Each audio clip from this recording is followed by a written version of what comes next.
Bled v teh dneh kaže povsem nenavadno podobo. Opustele ulice, ceste in priljubljene sprehajalne poti. Tako kot povsod po državi so začeli veljati strogi ukrepi za preprečevanje širjenja okužbe s koronavirusom. Z blejskim županom Janezom Fajfarjem in direktorjem občinske uprave Robertom Klinarjem smo se pogovarjali v ponedeljek 16. marca, ko je začela veljati vrsta strogih ukrepov. Stanje je resno, od današnjega dne veljajo zelo strogi ukrepi. Kaj to pomeni za občino Bled? No, to pomeni, da so seveda kot povsod drugje po Sloveniji vsi gostinski obrati zaprti, da so trgovine, ki niso nujno potrebne za preživetje, tudi zaprte, da vse ostale javne zadeve so zaprte. Občina v omejenem obsegu seveda deluje, ampak ne na osebnih kontaktih, ampak preko maila, preko telefona, preko pošte, ki je še zmeraj odprta, tako kot lekarna. Druga nam ne ostane, da se držimo vseh sprejetih ukrepov in to spoštujemo, ker samo tako bomo vsaj umili, če že ne bomo preprečili veliko hujše situacije, do katere lahko pride.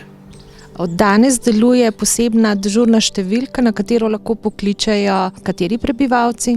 Na to številko ne kličejo samo tisti, ki so sami, ki nimajo nobenega, da bi jih oskrboval, ki čutijo, da so se morebiti okužili, ampak ne drugi, tukaj niso navodila, ker teh navodil je po vseh medijah, kjer je hočete, in tudi mi bomo izdali poseben letak, ki pride med ljudi jutri, se ta osnovna navodila, kjer bo tudi gor številka, kot imamo tudi občinsko spletno stran, kot imamo moja občina stran, tako da res prosim teh 90% prebivalcev, ki ima dostop do tega medija, da se tega poslužuje, drugi bodo dobili še na dom jutri in mislim, da če res želimo, in mislim, da druge variante sploh ni, moramo to situacijo vladati s čim večjo disciplino.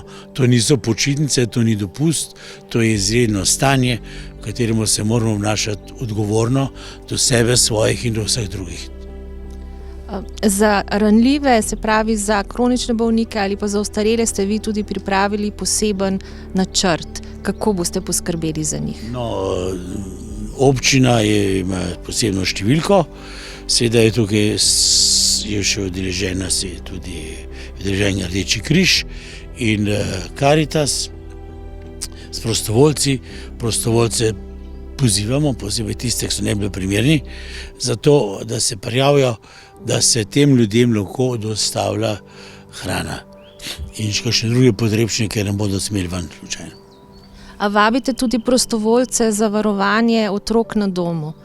Tudi to smo sprožili, to ureja naš podžupan, je prevzel to nalogo, vrtec in šola sta s tem sta v to vključena in če bo kakšna potreba, se ne izmenijo, dokler ne bo druge odredbe. Včeraj ste morali izdati še eno opozorilo, da se ljudje odgovorno obnašajo, pa vseeno smo lahko še videli, recimo, da se družijo na prostem, da skratka niso še prekinili teh družabnih stikov. Ja, nažalost, mnogi enostavno nočejo razumeti, posebej tisti, ki so mlajši ali pa toliko stari, da jim je že vse glih.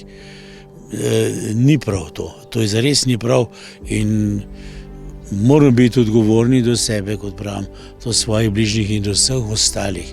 Veliko stvari na občinski ravni še ni dorečeno, saj z državne ravni v zadnjih dneh pospešeno prihajajo ukrepi in navodila, ki jih je treba vključiti v upravljanje lokalne uprave in o njih ustrezno obvestiti lokalno skupnost. Tisto, kar je pomembno v tem trenutku, je predvsem strpnost, brez panike. Vsi ukrepi, ki jih moramo sprejeti, morajo biti premišljeni in ne nazadnje usklajeni s tistimi ukrepi, ki jih izvaja država. V teh dneh ste izdali tudi priporočilo, da se prekinejo investicije v občini. Kako se na to odzivajo recimo zasebniki in kako boste vi poskrbeli za tiste, ki ne bodo več na teh deloviščih? Občina kot taka lahko da samo priporočila. Občina nima izvršilne izvršilnega naslova vezano na prekinitev določenih del. Mi smo dali priporočila oziroma prekinitev samo tistih del, katere naročnik je občina Bled.